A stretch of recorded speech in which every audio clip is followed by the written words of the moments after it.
নমস্কাৰ, স্বাগতম জনাইছোঁ মোৰ অন্য এটি ৰেচিপিলৈ। আজি মই বনাইছোঁ কেইটামান তেল পিঠা আৰু এই তেল পিঠাকেইটা কিন্তু বাহিৰে ধুনীয়া মচমচীয়া হৈছে আৰু ভিতৰি একেবাৰে কোমল হৈছে আৰু বহুদিনলৈ কিন্তু ই টান নোহোৱাকৈ থাকে, মানে বনোৱাৰ পাছত টান নহয়। তেন্তে বলকচোন ৰেচিপিটোৰ মাজলৈ যাওঁ, মই কেনেকৈ বনাইছোঁ। এয়া 2 বাটি লৈছোঁ মই চাউলৰ গুড়ি, ভাত খোৱা চাউলৰ গুড়ি হয়, যিটো নেকি মই মেচিনত খুন্দি অনা চাউলৰ গুড়ি। আৰু তাত দিবৰ কাৰণে এয়া গুড় ৰুকি লৈছোঁ মই, এবাটিতকৈ অকণমান কম আছে, এবাটি সম্পূৰ্ণ মই লোৱা নাই।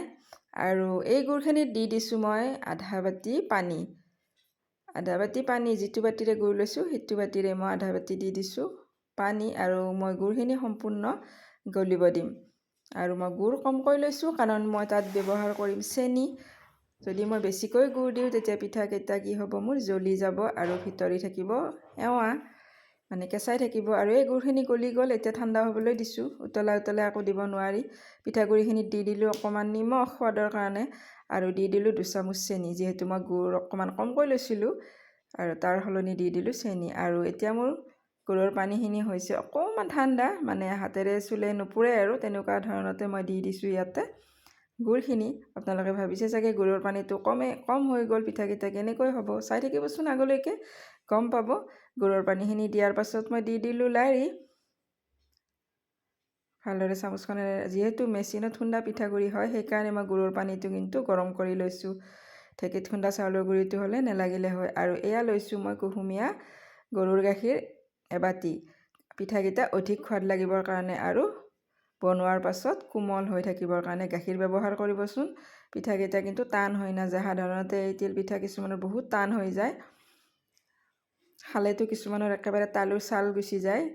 গতিকে তেনেকুৱা নহ'বৰ কাৰণে এনেকৈ গৰম গাখীৰ দিব, মানে কুহুমীয়া গৰম গাখীৰ এবাটি মোৰ সম্পূৰ্ণ লাগিলে, দেখিছে। আৰু মেচিনত খুন্দা পিঠাগুড়ি মানে বহুত পানী খায়, গাখীৰ খায়, মানে সি শুহি লয়। যিমানে সময় হ'ব সিমানে সি শুহি ল'ব। আৰু এতিয়া মই খুব জোৰে ফেটি আছোঁ। খুব জোৰে ফেটিলে কি হয়, বেটাৰটো ডাঠ হৈ আহিব।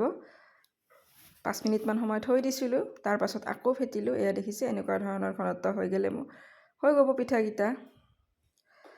আৰু মই এতিয়া পিঠাকেইটা বনাবৰ কাৰণে দি দিছোঁ কেৰাহীত ৰিফাইন তেল।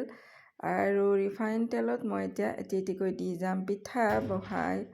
আমি কিন্তু বহাই বুলিয়ে কওঁ, আপোনালোকে কি বুলি কয় জনাবচোন। তেলত দি দিয়া বুলিও কয় কিছুমানে। তো চামুচ এখন লৈছোঁ, চামুচখনেৰে দি দিছোঁ আৰু ছাইডৰ পৰা এনেদৰে তেল উঠাই উঠাই দিব। আৰু দেখিছে কি ধুনীয়াকৈ ফুলি আহিছে। লাহে লাহে পিঠাকেইটা কিন্তু ফুলে আৰু একেবাৰে নৰম হয়, ভিতৰি একেবাৰে তুলতুলীয়া হৈ থাকে, মানে বাহিৰে মচমচীয়া আৰু ভিতৰে হয় তুলতুলীয়া।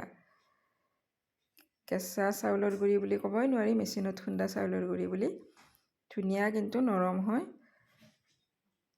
দেখিছে পিঠাকেইটা ধুনীয়াকৈ লুচি নিচিনা ফুলিছেও আৰু কিন্তু নৰমো হৈছে।